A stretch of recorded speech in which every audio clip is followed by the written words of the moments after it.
பரீட்சித்து மன்னனுக்கு பாகவதத்தை கூறியவர். மகாபாரதத்தில் அர்ச்சுனனின் மகன் அபிமன்யுவின் மனைவி உத்தரையின் கருவில் ஒரு ஆண் குழந்தை பிறக்க இருந்த நேரம் அஸ்வத்தாமனின் சாபத்தால் அக்குழந்தை இறந்தது. பிறகு பகவான் ஸ்ரீ கிருஷ்ணரின் அருளால் இறந்த அந்த குழந்தை மீண்டும் உயிர் பெற்றது.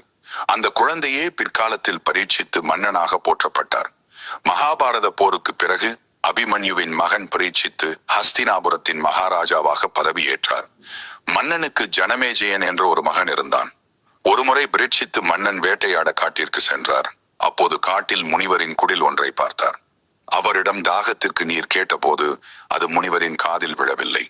முனிவர் எதுவும் பேசாமல் இருந்ததை பார்த்து கோபப்பட்ட பரீட்சித்து அருகில் இறந்து கிடந்த பாம்பை எடுத்து முனிவருக்கு மாலையாக போட்டான். அதை பார்த்து கடும் கோபம் கொண்ட முனிவரின் மகன் பரீட்சித்தை பார்த்து 7 நாட்களில் பாம்பு கடித்து இறந்து போவாய் என்று சாபமிட்டான். சாபம் பெற்ற பரீட்சித்து தன் நிலையை உணர்ந்து தனது மகன் ஜனமேஜயனை நாட்டின் அரசனாக நினைத்தார். பல முனிவர்கள் மற்றும் அந்தணர்களின் ஆலோசனைப்படி தன் மகனை அரியணையில் அமர செய்தார். பின் கங்கை கரைக்கு சென்று தவம் செய்து கொண்டிருந்த போது அங்கு சுகர் முனிவர் வந்தார். நடந்ததை அறிந்த சுகர் முனிவர் பரீட்சித்துக்கு ஸ்ரீமத் பாகவத கதைகளை கேட்பதன் மூலம் மோட்சத்தை அடைய முடியும் என்று ஸ்ரீமத் பாகவதத்தை 7 நாட்களில் கூறி முடித்தார்.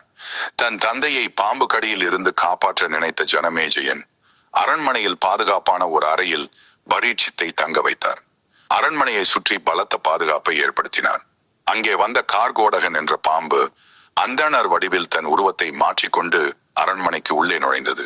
அங்கே பரீட்சித்து இருந்த அறைக்கு சென்றவுடன் கார்கோடகன் சுய உருவிற்கு மாறி அவரை தீண்டியதும் பரீட்சித்து உயிர் பிரிந்தது. சுகர் முனிவர் கூறிய பாகவதத்தை பரீட்சித்து மன்னன் கவனமாக கேட்டதன் மூலம் மோட்சத்தை அடைந்தார் என்பது வரலாறாகும். சுகர் முனிவர் கூறியது போல ஸ்ரீமத் பாகவதத்தை 7 நாட்களில் கேட்பவர்களுக்கு முக்தி கிடைக்கும் என்பது குறிப்பிடத்தக்கது. இது போன்ற ஆன்மீக தகவல்கள் தினமும் தெரிஞ்சுக்க நம்ம சேனலை சப்ஸ்கிரைப் பண்ணுங்க.